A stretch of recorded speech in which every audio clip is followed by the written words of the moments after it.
জগদ্দল বিধানসভা কেন্দ্রের বিজেপি প্রার্থী ডক্টর রাজেশ কুমার, প্রাক্তন আইপিএস অফিসার। তিনি জগদ্দল বিধানসভা কেন্দ্রে প্রার্থী হওয়ার পর থেকে কিন্তু নিয়ম করে প্রতিটি জায়গায় বাড়ি বাড়ি গিয়ে নির্বাচনী প্রচার চালাচ্ছেন, এবং নির্বাচনী প্রচার চলাকালীন তার একটি মন্তব্য ঘিরে কিন্তু রাজনৈতিকভাবে ব্যাপক প্রতিক্রিয়া সৃষ্টি হয়েছে এবং রাজনৈতিকভাবে বিতর্ক সৃষ্টি হয়েছে। যে 4 তারিখ অর্থাৎ ফল ঘোষণা পরে যারা অপরাধী রয়েছে তাদেরকে বেঁধে ঝুলে পেটানো হবে, এমনই তার মন্তব্য ঘিরে কিন্তু রাজনৈতিকভাবে বিতর্ক তৈরি হয়েছে। 4 তারিখের পর কি হতে চলেছে, আপনি একটা মন্তব্য বলছেন যেটা ভিডিও ভাইরাল হয়েছে। আমরা যে অপরাধী আছে, যারা মানুষের উপরে যেই ধরনের অত্যাচার করেছে, মানুষের ঘর বাড়ি ভাঙচুর করেছে, তাদের বিজনেস নষ্ট করেছে, ইভেন অনেক লোককে মেরে দিয়েছে, এবং ওদের বিরুদ্ধে কোনো এখন অবধি দৃষ্টান্তমূলক শাস্তির ব্যবস্থা হয়নি। আমি বারবার এটাই বলছি कि ক্রিমিনালদেরকে দৃষ্টান্তমূলক শাস্তি দেওয়া হবে, দরকার লাগলে বুলডোজার অ্যাকশনও করা হবে।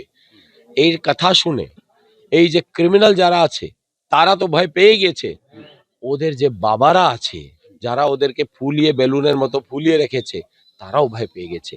এই জন্যে এই যে এই ধরনের জিনিসটা ওরা বকছে, এই ধরনের জিনিসটা যে বলা বলি করা হচ্ছে, এটা শুধু ওরই কারণ আছে কি তাদের মনের মধ্যে ভয় ঢুকে গেছে। কারণ আমি ক্রিমিনালদেরকে খুব পরিষ্কারভাবে বলছি, তোমরা জগদ্দল ছেড়ে চলে যাও, তোমরা পুলিশের কাছে সারেন্ডার করে দাও, শুধরে যাও, নাহলে 4 তারিখের পরে তোমাদের বাবারা তো নিজেকে বাঁচাতে ব্যস্ত থাকবে, তোমাদের কে বাঁচাতে আসবে? এটা খেয়াল রাখো, দৃষ্টান্তমূলক অ্যাকশন নেওয়া হবে। কি দৃষ্টান্তমূলক শাস্তি হতে পারে আপনি বলছেন? আমি তো আইন বুঝি, কিভাবে ওটা নিতে হবে, কিভাবে যে পুলিশের 95% অফিসার খুব ভালো আছে, ওদেরকে যদি কাজ করতে বলা হয় এরা সব কিছু ঠিক করে দেবে। তো আমরা যা দৃষ্টান্তমূলক যে শাস্তি হওয়া উচিত সেটা দেওয়া হবে, আপনারা দেখবেন। যে মন্তব্য করছেন সেটা নিয়ে তারা রাজনৈতিক বিতর্ক তৈরি করছে যে তারা ওরা ভয় পেয়ে গেছে, তো আমি খুব খুশি ওরা আমার মন্তব্যে খুব ভয় পাচ্ছে। আমিও ভয় দিতে চাইছিলাম, জগদ্দলের মানুষ চাইছে ওদের মনের মধ্যে ভয়টা ঢুকুক, ওটা ঢুকে গেছে, এটা খুব ভালো। ক্রিমিনালদের মনের মধ্যে তো ঢুকেছেই, ওদের বাবাদের মনের মধ্যেও ভয় ঢুকে গেছে, এটাই সব থেকে বড় পাওনা। একদমই, যে এইখানকার যারা অপরাধ রয়েছে, যারা ক্রিমিনাল রয়েছে, তারা 4 তারিখের পর এখান থেকে চলে যাক, না হলে তাদের বিরুদ্ধে প্রশাসনিকভাবে দৃষ্টান্তমূলক শাস্তির ব্যবস্থা করবে, এমনটি কিন্তু তিনি মন্তব্য করছেন। এখন 4 তারিখ ফলাফলে কি রায় আসে, কি ফল হয়, সেটা এখন দেখার জন্য অপেক্ষায় গোটা রাজ্যবাসী। উনি আইপিএস অফিসার, আইপিএসের মতন কথা বলছেন, জনগণ বুঝতে পারছে যে আগামী দিন উনি কি বলতে চাইছেন। জনতার হাতে ক্ষমতা, জনতা বুঝিয়ে দেবে তার ক্ষমতা।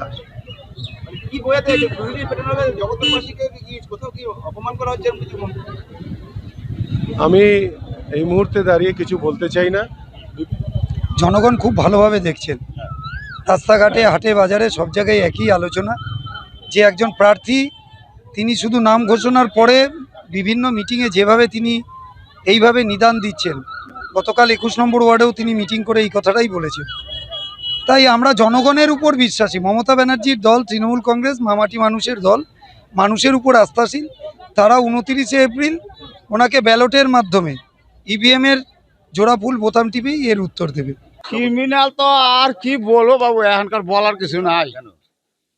কি বলবো, এখন যা ইচ্ছে তাই করতেছে। হ্যাঁ, ভয়ের পরিবেশ আছে না, ভয়ের পরিবেশ এখন করি না। ভয়ের বেশ, উনি বলছে ভোটের পরে শাস্তি হবে, কতটা ভালো মানে মনে করছেন? হ্যাঁ, অপরাধ করে তাহলে শাস্তি হবে। উনি যেটা বলেছেন ঠিকই বলেছেন, খারাপ কিছু বলেননি। এটা একদিনের স্বভাব না, তো দীর্ঘদিন ধরে হয়ে আসছে, সেই স্বভাবটাকেই পরিবর্তন করতে পারছেন না। এবং আমরা ওনার প্রতি ভরসা রাখছি এই জন্যই, উনি আমাদের গর্বের জগদ্দল বিধানসভায়, যে উনি একজন আইপিএস অফিসার এবং সৎ অফিসার। উনি যে এই ব্যবস্থাগুলো নেবেন, এটা আমাদের দৃঢ় বিশ্বাস।